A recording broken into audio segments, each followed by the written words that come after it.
दोस्तों, ईरान के चौबार शहर में पिछले कई दिनों से आतंकियों और ईरानी सेना के बीच जोरदार मुठभेड़ चल रही है। दोनों तरफ से हो रहे हमले का वीडियो भी सामने आया है, जो आपको आज के इस वीडियो में दिखाने वाली हूँ। साथ ही बताऊंगी कि अभी क्या ताजा हालात है और हमले के पीछे क्या वजह है। ट्रंप और यूरोपीय देशों में तनातनी क्यों बढ़ गई है और पुतिन से निपटने के लिए यूरोपीय देशों ने क्या इंतजाम किया है। आज के वीडियो में इसका भी जिक्र करेंगे, इसकी भी जानकारी आपको देंगे। इस्राएली हिरासत में फिलिस्तीनियों पर ढाए जाने वाले जुल्म को लेकर क्या बड़ा खुलासा हुआ है। सीरिया फिर से जंग का मैदान क्यों बन गया है और अभी क्या हालात हैं, आज के इस वीडियो में इसका भी जिक्र होगा। तो तमाम बड़ी खबरों को डिटेल के साथ जानने के लिए पूरा वीडियो जरूर देखिएगा। और वीडियो शुरू करने से पहले आप सबसे एक गुजारिश कि दोस्तों लाइक जरूर से कर दिया करिए सबसे पहले वीडियो को, उसके बाद वीडियो देखना शुरू किया करिए और कमेंट में मुद्दों पर अपनी राय जरूर लिखा करिए, क्योंकि आज के दौर में अपनी राय लिखना बहुत जरूरी है, इसलिए राय जरूर लिखा करिए। चलिए अब शुरू करते हैं वीडियो। द लाइव टीवी, सच सबसे आगे।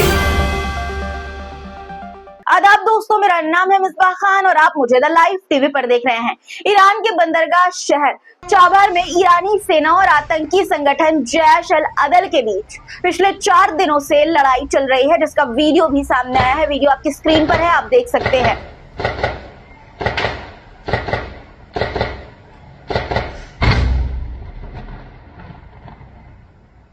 दोस्तों, ईरान इस वक्त अलर्ट मोड पर है, क्योंकि चौबार शहर में एक इमारत पर आतंकियों ने कब्जा कर लिया है और वहां से वो लगातार हमले कर रहे हैं। आईआरजीसी के सुरक्षा बलों ने इमारत को चारों तरफ से घेर लिया है। ईरानी कार्रवाई में एक आतंकी के मारे जाने की खबर है, जबकि 6 को गिरफ्तार किया गया है। पकड़े गए आतंकियों के पास से भारी मात्रा में गोला बारूद और हथियार मिले हैं।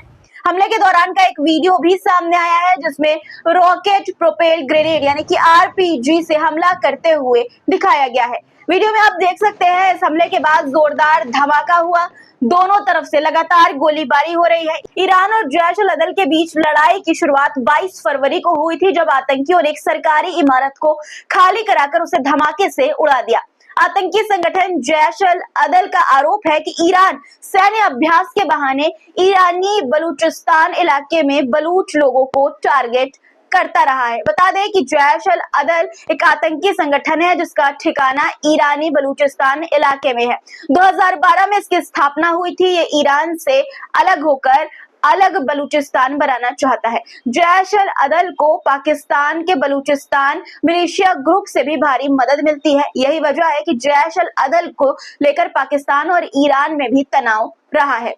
अब बात ट्रंप की करते हैं। पुतिन के साथ ट्रंप के याराना की वजह से अमेरिका और यूरोपीय देशों के बीच तनातनी बढ़ती जा रही है। ट्रंप ने चेतावनी दी है कि वो यूरोप से अपने सैनिकों को बुला लेंगे। ट्रंप के इस ऐलान के बाद फ्रांस ने कहा कि वो यूरोप की रक्षा के लिए अपने परमाणु हथियारों की तैनाती के लिए तैयार है। फ्रांस परमाणु हथियार ले जाने में सक्षम लड़ाकू विमानों की जर्मनी में तैनाती कर सकता है। जर्मनी ने भी कहा कि इससे ब्रिटेन पर भी परमाणु हथियार तैनात करने का दबाव बनेगा। बता दें कि अमेरिका नाटो छोड़ने का मन बना चुका है। अगर अमेरिका नाटो छोड़ता है तो यूरोपीय देशों को पुतिन से बहुत बड़ा खतरा हो जाएगा, क्योंकि रूस से सीधे सीधे अमेरिका ही टकरा सकता है। बाकी देश पुतिन के सामने भीगी बिल्ली बन जाते हैं। बता दें आपको कि यूक्रेन को घातक हथियार देने के मामले में सबसे पहले अमेरिका ने ही पहल की थी, जिसके बाद ब्रिटेन ने यूक्रेन को अपने घातक हथियार दिए थे। नाटो में 87 यानी कि 87% यूरोपीय देश हैं। अमेरिका के नाटो छोड़ने से पहले यूरोपीय देश रूस से अपनी सुरक्षा को लेकर चिंतित है, इसलिए अभी से वो इसके लिए कदम उठाने लगे हैं। अब बात फिलिस्तीन की। वेस्ट बैंक में इस्राएली सेना का जुल्म लगातार जारी है। यहाँ चलाए गए एक छापेमारी अभियान में इस्राएली सैनिकों ने नबलस में मौजूद एक मस्जिद के दरवाजे को धमाके से उड़ा दिया। यही नहीं, अपने गुनाहों पर पर्दा डालने के लिए, छुपाने के लिए वहां लगे सीसीटीवी कैमरे की रिकॉर्डिंग भी जब्त कर ली। इस्राएली सेना न सिर्फ फिलिस्तीन के रिहायशी इलाके, बुनियादी ढांचों, धार्मिक स्थलों को टारगेट कर रही है, बल्कि पत्रकारों पर भी हमला कर रही है। दोस्तों, नबलस में पश्चिमी कब्रिस्तान के पास इस्राएली सैनिकों ने फिलिस्तीनी पत्रकार पर आंसू गैस के गोले छोड़े। जी हाँ, पत्रकारों पर आंसू गैस के गोले छोड़े। सोचिए दोस्तों, अपनी करतूत को दुनिया से छिपाने के लिए नेतन्याहू किस हद तक गिर सकते हैं कि पत्रकारों की भी हत्या करवा रहे हैं वो। इस्राएली हिरासत में फिलिस्तीनियों पर ढाए जाने वाले जुल्म को लेकर एक बड़ा खुलासा हुआ है। इस्राएली कैद से रिहा हुए फिलिस्तीनी मोहम्मद अबू तवेला ने जुल्म की वो दास्तां सुनाई है जिसे सुनकर किसी की भी रूह कांप जाएगी, रोंगटे खड़े हो जाएंगे। तवीला के मुताबिक उस पर कुत्ते छोड़ दिए जाते थे, उन्हें एसिड, क्लोरीन, बर्तन धोने के लिक्विड, कपड़े धोने का डिटर्जेंट, साबुन और एयर फ्रेशनर सहित रासायनिक चीजों से प्रताड़ित किया जाता था। उन्हें 24 घंटे सप्ताह के 7 दिन हथकड़ी और बेड़ियों में बांध कर रखा जाता था। यहाँ तक कि सोते, खाते और शौचालय जाते समय भी वो जंजीरों से जकड़े रहते थे। फिलिस्तीनियों पर इस्राएल के जुल्म को लेकर पूरी दुनिया से आवाज उठ रही है दोस्तों।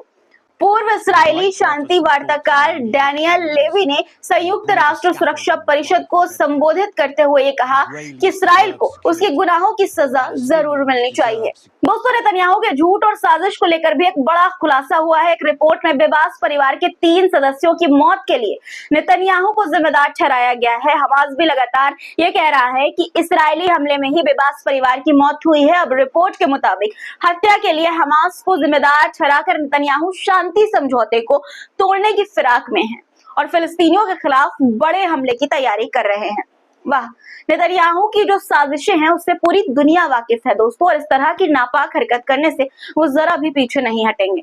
फिलिस्तीन को बर्बाद करने के लिए नेतन्याहू ने कोई कसर नहीं छोड़ी है। एक रिपोर्ट के मुताबिक फिलिस्तीन की साक्षरता दर दुनिया की सबसे ऊंची साक्षरता दरों में से एक है, जो लगभग 97 यानी कि 97% है।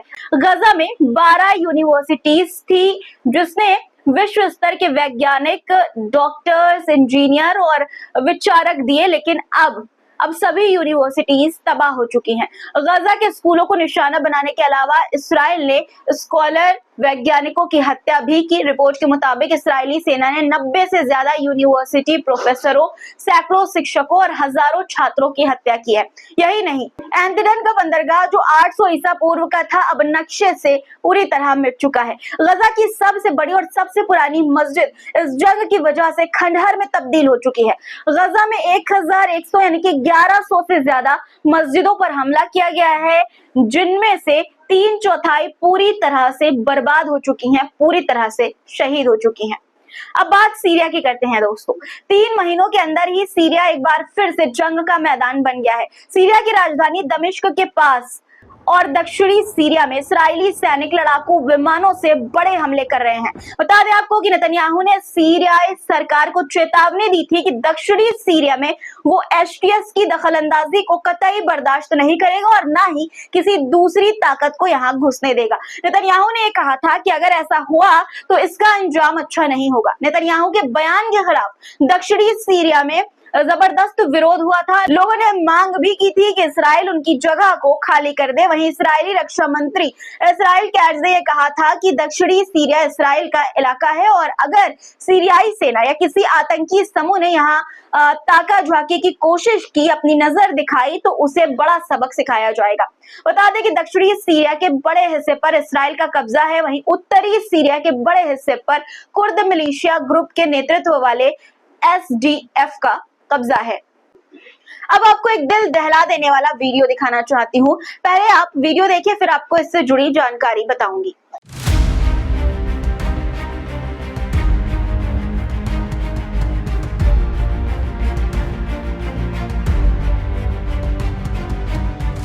ये तस्वीर शिकागो एयरपोर्ट के रनवे की है, जहां 2 विमान टकराने से बच गए। साउथ वेस्ट एयरलाइंस का विमान रनवे पर लैंड कर रहा था। इसी दौरान सामने एक विमान आ गया। साउथ वेस्ट विमान के पायलट ने तुरंत होशियारी दिखाई और विमान को टेक ऑफ कर दिया, जिससे बड़ा हादसा होते होते बच गया। अब बात रूस और यूक्रेन जंग की, जिसको लेकर ट्रंप ने बचकाना सब बयान दिया है। ट्रंप ने कहा कि बिना अमेरिका की मदद के यूक्रेन का इतने लंबे समय तक रूस के खिलाफ टिक पाना, उससे टकराना नामुमकिन था। Ukraine, I will say, they're very brave and they're good soldiers, but without the United States and its money and its military equipment, this war would have been over in a very short period of time. Trump के दावे की उलट हकीकत क्या है, सभी जानते हैं दोस्तों। अमेरिका के उकसावे पर यूक्रेन रूस से उलझ बैठा। जंग के बीच अमेरिका ने यूक्रेन को बेसहारा छोड़ दिया और अब ट्रंप ये शेख ही बगा रहे हैं कि अमेरिका ने यूक्रेन को बचा लिया। ट्रंप ने रूस को लेकर भी बड़ा बयान दिया है। ट्रंप ने कहा कि वो खनिज संपदा खरीदने के लिए पुतिन से भी समझौता करने के लिए तैयार है। ट्रंप ने कहा कि यूक्रेन के जिन इलाकों पर रूस ने कब्जा कर लिया है, अमेरिका उन इलाकों से खनिज हासिल करने में रूस से समझौता कर सकता है। ट्रंप ने कहा कि यूक्रेन की खनिज संपदा बेशकीमती है। You spoke to Vladimir Putin. Did he raise or did you discuss at all the possibility of a minerals deal on the Ukrainian land that Russia now controls, striking a deal with Russia? No. I'd like to buy minerals on Russian land too, if we can. The rare earth. They have very good rare earth also. They both do. I would say that. And oil and gas. Look, it's a great thing. If we sell this, it's great for Russia too, because we can do deals there. They have very valuable land that isn't utilized. So something like that could take place, yeah.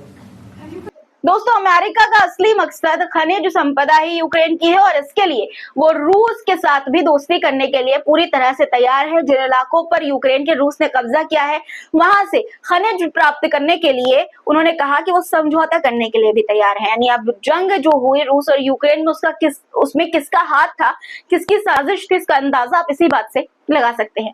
आज के लिए फिलहाल इतना ही दोस्तों। आज की खबरों पर आपकी क्या राय है, कमेंट में जरूर लिखिएगा। चैनल को सब्सक्राइब कर लीजिए नहीं किया है, वीडियो को जाते जाते लाइक जरूर कर दीजिएगा। फिर मुलाकात होगी आपसे एक नए वीडियो के साथ। तब तक के लिए अपना ख्याल रखिएगा, क्योंकि ख्याल रखना बहुत जरूरी है। खुदा हाफिज।